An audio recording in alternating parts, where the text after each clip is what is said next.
Hey guys, it's Smudge here, and we're back again in the Gazelle. This time we're actually having a look at the SA-342L, which is the newer version. It's the one that's got the rocket pod and the cannon pod on it. Now, over the kind of past kind of few weeks and months, I suppose, there's been a lot of advancement, a lot of development on the Gazelle, and it has changed quite a bit. Now, when the Gazelle first came out, flying it was a hell of an experience, and it was a helicopter that tried to kill you permanently. Excuse me, I've got a bit of a cold again. At the moment, the helicopter's a bit more sedate. It's a bit easier to fly. It's not quite as oh my god, I'm going to die as soon as the rotor start turning. There has been some changes to the systems and things like this inside the helicopter as well. Now the L, apart from the changes with it not having the hot missile, just having the cannon and the rockets, it does also have a TV system, which you can see kind of above the co-pilot's head there, but it's not quite as huge as the one that you have on the hot kind of version, because again, it doesn't have to have the laser kind of range finding and tow targeting systems on there. But what I thought I'd do is that would take off, fly about, kind of show use of the cannons and rockets and a few of the other kind of changes in the Gazelle. Excuse me, and then we'll kind of go from there. So the startup sequence is very much the same as what we had in the previous helicopter, although there is one fundamental change, and we'll get through to that kind of when we get there, really. So we'll just close the doors up here.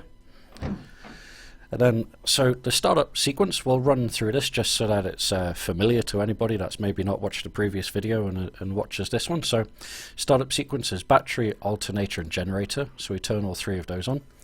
And then you start getting a whining noise. Now I have turned down the sounds a little bit so that you can hear what I'm talking and not being overridden by the sounds of the rotor blades beating.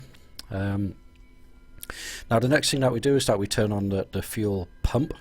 So we turn that on and then we start the stopwatch, because you need to let the fuel pump run for exactly 20 seconds. If you try turning on the turbine before it's got to 20 seconds, then the turbine won't run. It'll just kind of stall, it won't start, and then you need to stop everything and kind of start again.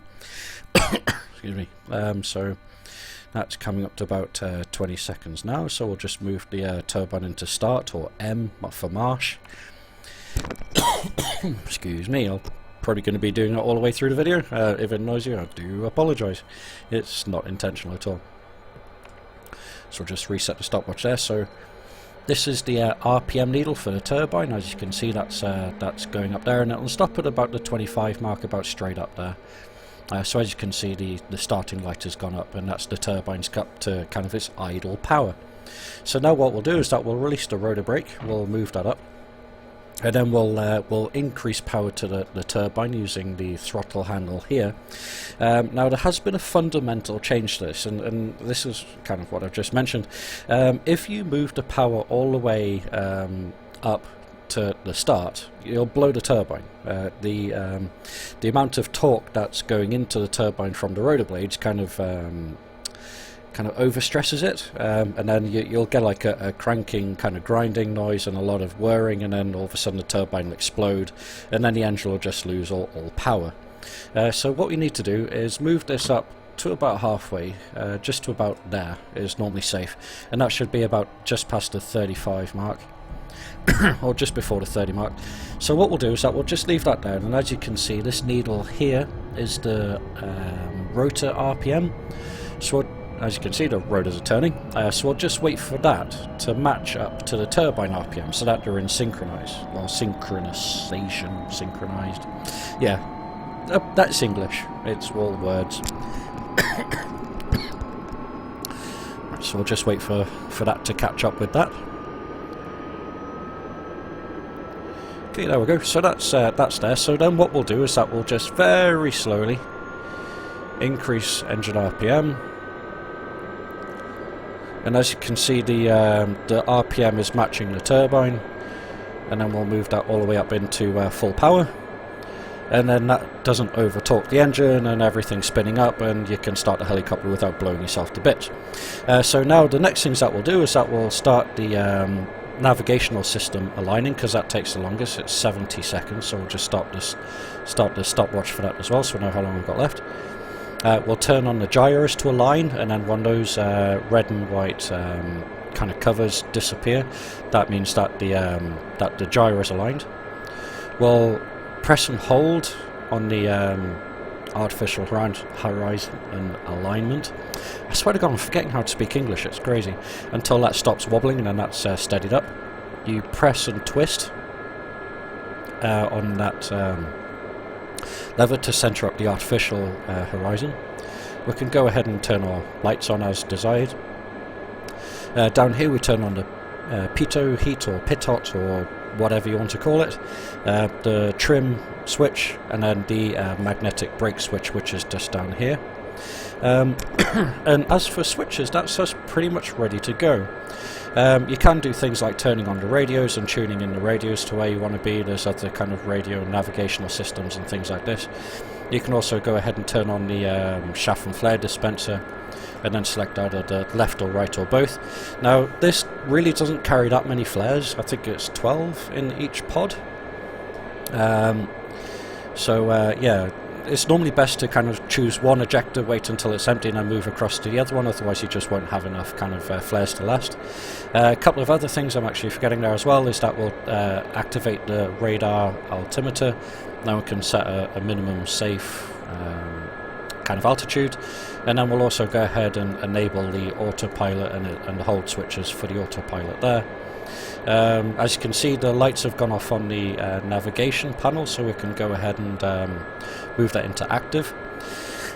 Now, another quick thing about the Gazelle, if you program waypoints into the mission map as part of the mission editor, it doesn't update onto the waypoints on here, which I found, which is really, really annoying. So yeah, the waypoints that you put into the navigation system, they don't go onto there, which is a bit of a bugbear. It's annoying. It seems to be stuck on 3. I don't know what's going on there. Hello. Okay. Yep. Right. So that's that switch back there. Anyway, so as you can see, when you're cycling through the waypoints, it just shows the waypoints that you had previously. Now I have written down a waypoint of where I want to fly to, so I'll just quickly show how to toggle that in. So from PP you hit enter. He says enter, or is it from? Okay, yeah, but enter. And as you can see, the top row starts flashing, so you just delete off what's there. So we're in the northern hemisphere, so we press 2 for north, and then I want to go to 415033, I think it is. Yes, so it won't give us last digits, so that's that there. And then to do the next row, you just hit the down key to go down to the next one, and you can hit delete. And we're in eastern hemisphere, so we hit 6 for east, and then 41475. He says as it doesn't, 4147, and then 5, and then hit enter, and then that programs it in. So that's just a waypoint I had from something I was doing earlier. So waypoint 2, as you can see, is programmed it in at about 115 kilometers off in that direction. And then you can also turn on that to DOP, and then that'll give us a kind of route thing to follow using the artificial horizon. Also, things you can do is also turn on the radar warning receiver. Then if we move across to our empty second seat, you can turn these on by hitting the pilot's enable pilot things Alt-P. We can also go ahead and start warming up the TV system. Not that we're really going to be using it today, but you can do it all from there. Again, because there's no hot missiles on this, this seat is pretty much redundant. Other than just kind of using the TV to look about, there's nothing the seat can really do, or nothing that it needs to do. So the last thing that we can do is actually arm up the weapon system. So what we do is that we move this into M for on. French. That shows that we've got 8 rockets remaining. Then we've also got 240 cannon rounds, which is really quite handy. Now, a quick thing about armament. This is where you arm up the weapons. So if we move that one up, that's the rockets armed. If we move that down and then move that one up, that's the cannon armed. Now, just one thing to note, if you arm the rockets and then you arm the cannon takes priority over the rockets.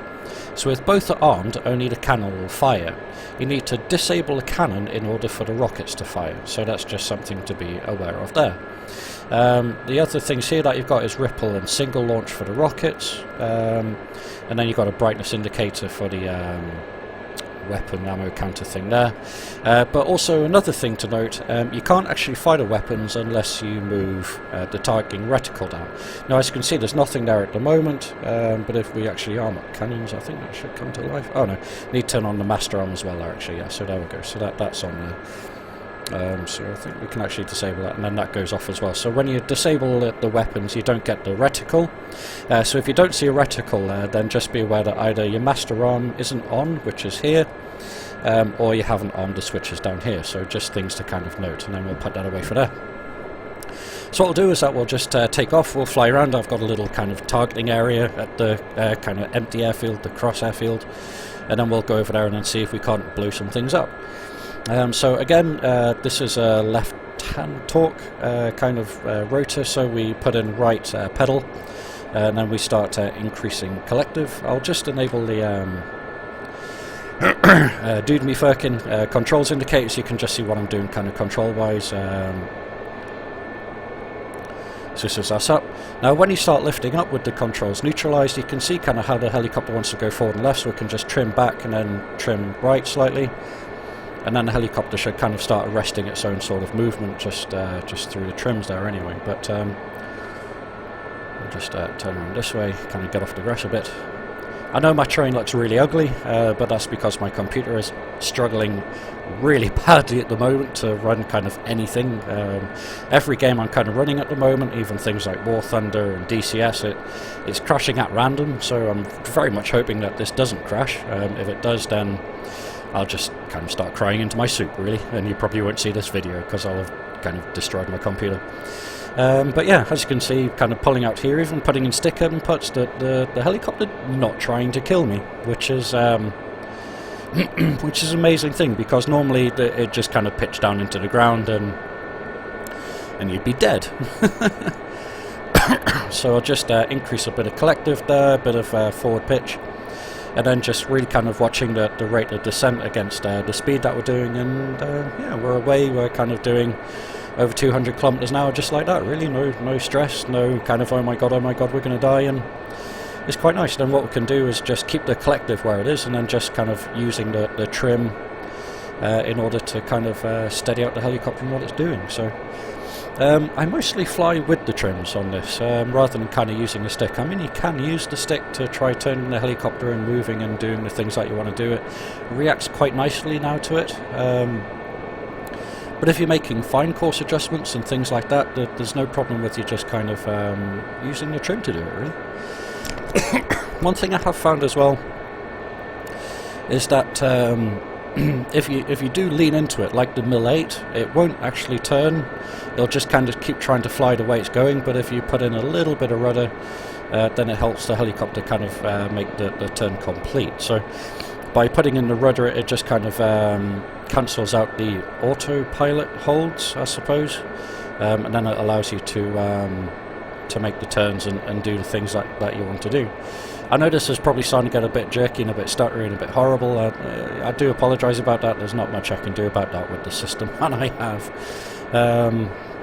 I would absolutely love, more than anything, to get a new computer. I really, really would, but you know, having like 10 million dogs and 500,000 kids, it's kind of hard to afford these sort of things. And I've had a pretty tough month, actually. Not to start kind of complaining on on YouTube in one of these videos, but yeah, it's been an awkward few months, which is why I've not managed to put out many videos. But you know, we're back, and I'm trying to make more content. I'm forcing myself into kind of doing it. Just another thing to note as well about that, as you can see, the bar on the artificial horizon thing here is pointing towards where my waypoint is, so that's really quite handy. So again, you know, if you're flying in inclement weather and things like that, not that you really would in this helicopter, then you can navigate using these on the systems here anyway. So what I'll do is I will just start kind of getting the systems ready here to fire. I don't like how close this is. I will fully admit I really don't like how close it is. I know it is probably like that in real life, it's right by your eyeball, but it kind of just feels in the way. Not like things like the Malate and the Huey and things like that, where, you know, you can kind of get a bit of, you know, it's there in front of you, but it's small, it's unobtrusive. With this, it just feels like it's rah, like right in your face, you know, and if you lean forward slightly, it disappears, which is really, really annoying. You can move back, I suppose, but then you can't really kind of see the reticle, and it all looks a bit crap. So yeah, this is like the default sitting position, and it's there, but it does what it does, and there we go. So we'll just move in on some targets. There's a whole bunch of mixed targets, hard and soft and things like that down there. So we'll just kind of move in, then we'll start putting some rounds out of this big, awkward, beautiful cannon thing. Now, another thing with this, which I find quite strange, and we'll see this in a minute, the rockets give off crazy amount of recoil. And this is something that really kind of bothers me, because when you think about it, a rocket is leaving the rocket pod, but should it really cause recoil? You know, what's your thoughts on that? What do you guys think about a rocket leaving a rocket pod causing recoil? Because it's not really pressing against the helicopter. If anything, surely it would speed up that side of the helicopter rather than slowing it down. Yet when you're firing this absolutely massive cannon on the side of the helicopter, you don't get any recoil. There's no feedback. It shakes a little bit, but you don't get any kind of recoil feedback from it. So what we'll do, we'll just make some running on some trucks here, and then we'll start giving it a bit of a squeeze. So there's a tiniest little bit of recoil there, actually, which is actually, it's not bad. I'm just kind of spraying away here at a whole bunch of trucks, not being terribly accurate.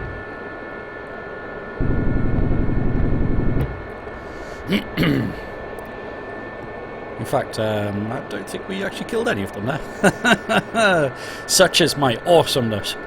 How many rounds did we fire off there? So we actually fired off nearly, in fact, over 100 rounds, and we didn't kill a bean. Because awesome! Okay, so what we'll do is that we'll actually kind of start arresting our forward momentum here. And then we'll rudder over, and then hope that we don't die.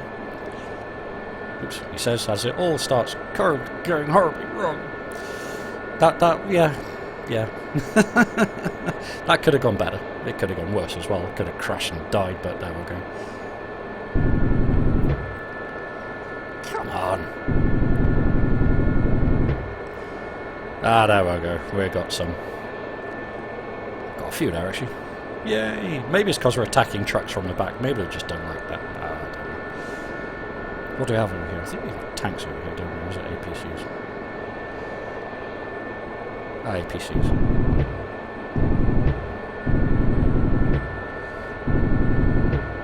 Shooting all over the bloody place.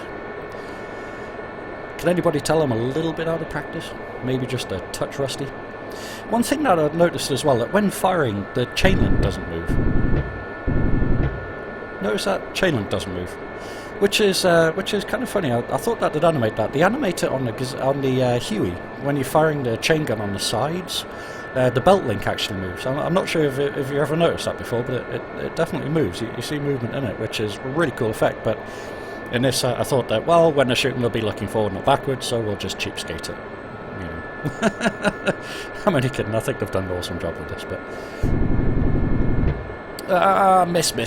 miss. Come on.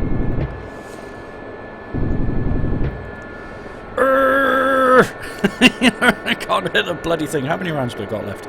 12. Can we kill another truck in 12 rounds? What do you think? Yes or no? I'm going to say no. Come on. Well, hits. Woo! To kill 2 trucks in 12 rounds. Typical. Anyway, so what we'll do now is that we'll disable the cannon, we'll enable the rockets. Now this is, as you can see, the gun reticle thing has changed to show that we've armed up with rockets, which is all funky and groovy. So what we'll do now is that we'll try another turn, and hopefully it doesn't lag out on me this time. Not the prettiest, but there we go. Now we actually managed to bring the nose up before we slam into the ground and blow up, which is awesome. So now this is where you're going to get to see what I mean about that recoil, and this really does bug me a little bit because the recoil is huge. I guess that they're still developing this. Hopefully, I hope this changes, but the amount of recoil you get on this is just stupendous. So, oops, as it actually lagged down my computer there as I fired the rocket, but look at that, oh, like a massive kind of. Yeah, I don't know if you can really notice that, maybe. Got a few kills. But yeah, it slams the nose over to the left when you fire with the rockets. But when you think about it, it's a rocket ejecting from the left-hand side of the helicopter. And surely, if the rocket is attached to that pod on the left-hand side and the rocket motor fires, it would pull the nose to the right, maybe, as the rocket is firing. I mean, I'd understand if, like, the rocket was pressing against something to throw it back. I don't know. You guys probably know more about that than I do. Leave a comment. See what you think about that whole recoil thing. But I just don't see how firing a rocket like that from a pod would recoil into the side that the God, this is getting laggy as fuck. That the rocket is firing from. Skadoosh!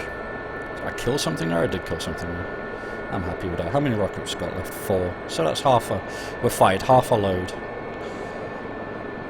Let's fire off all the load.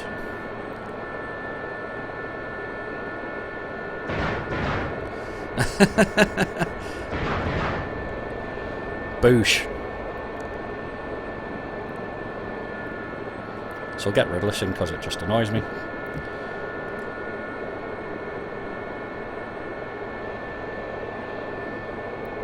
So yeah, that's the Gazelle SA-342L with a big takeoff cannon, which causes hardly any recoil, and a few rockets that cause massive recoil because awesomeness. So what we'll do is I think I'll RTB here, and then we'll see if we can land this without killing ourselves. And then yeah. This is just my little training range. I use this for kind of everything. Just like kind of like randomly blowing things up with bums and rockets and bums. Yes, I kill things with my bum. It's because I've got such a fat ass. You know, I kind of sit on things and they just blow up.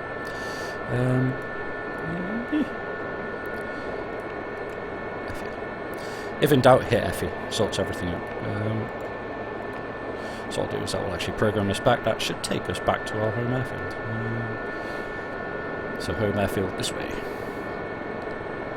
No, it's not. It's that way. Chasing the needle.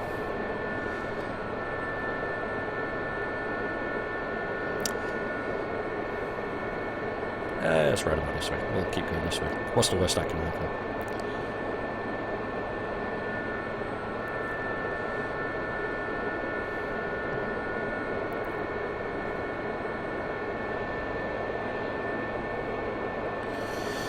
Now, just a quick question from me as well, DCS-wise. I'm just kind of wondering, you know, what sort of stuff you want to see on this channel.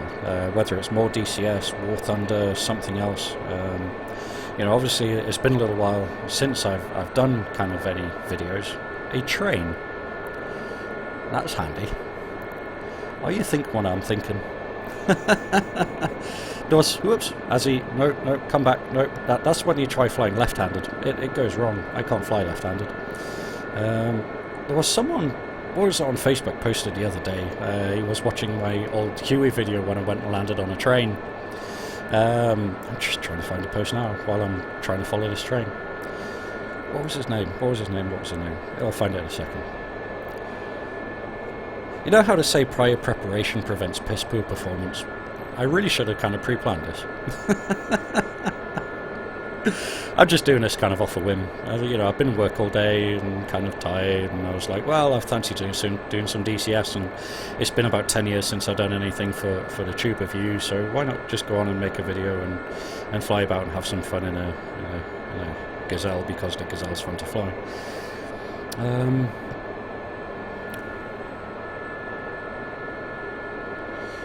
be another notification.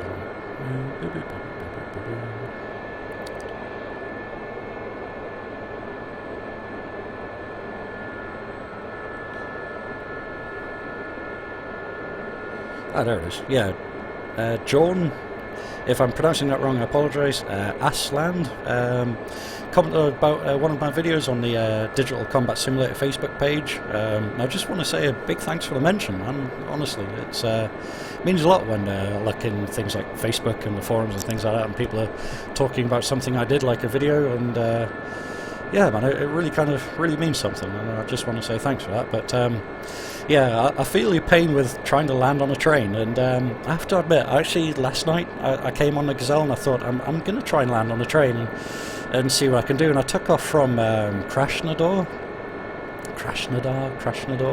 however you pronounce that. I'm hopeless at pronouncing things, and I found a passenger train, and I was like, right, okay, I'm going to land on it, and I was kind of hovering over the train, and everything was looking absolutely fantastic, and as soon as I got a skid on it, the train exploded, and it sent my helicopter kind of flying, and I was like, well, that sucks. So I took off and did it again, exactly the same thing. I managed to get one skid on it, and I was kind of holding in a hover with one skid on, and I was like, hey, this is going okay, but as soon as I kind of reduced power to put like weight on the train, it blew up again. I was like, well, that's not so good.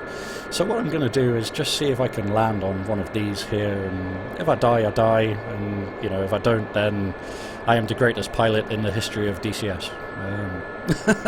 Bullshit. So let's see what we can do here. This is actually the same train I landed on last time, I think, when I was in the Huey, wasn't it? It was one of these kind of... might have been this exact same train, actually. Maybe not the exact same train. I mean, you know, I guess it'd be a pretty old tired train if it's driving up and down the same line constantly, year in and year out. Oops, need to get a bit more momentum here. I just think there's a straight bick. Again, forgetting how to speak English. I don't know what's going on here. I talk for a living. You know, I'm literally on the phone talking to people 12 hours a day. So you think I'd kind of know how to talk properly, but absolutely not.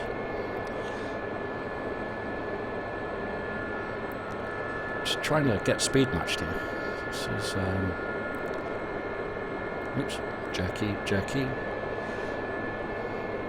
I seem to be crabbing as well.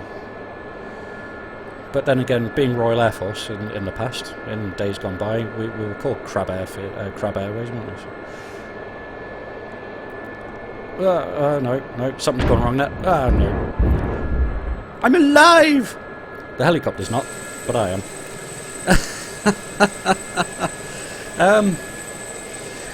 Yeah, that's interesting. I'm going to put that one down to performance lag-based issues, perhaps. Hey, the engine's still running. Let's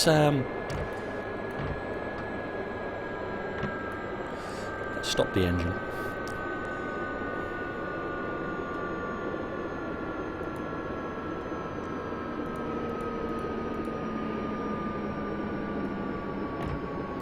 You've got to wait for the RPMs to drop down before you can engage rotor brake.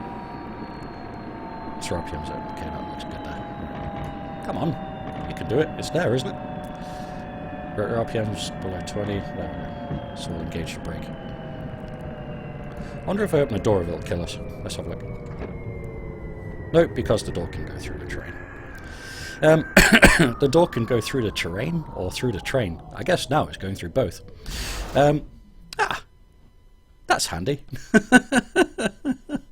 Anyways, honestly, I'm going delirious. Thank you very much for watching. Again, a big thanks to John Asland on the DCS forum. Thanks for the mention.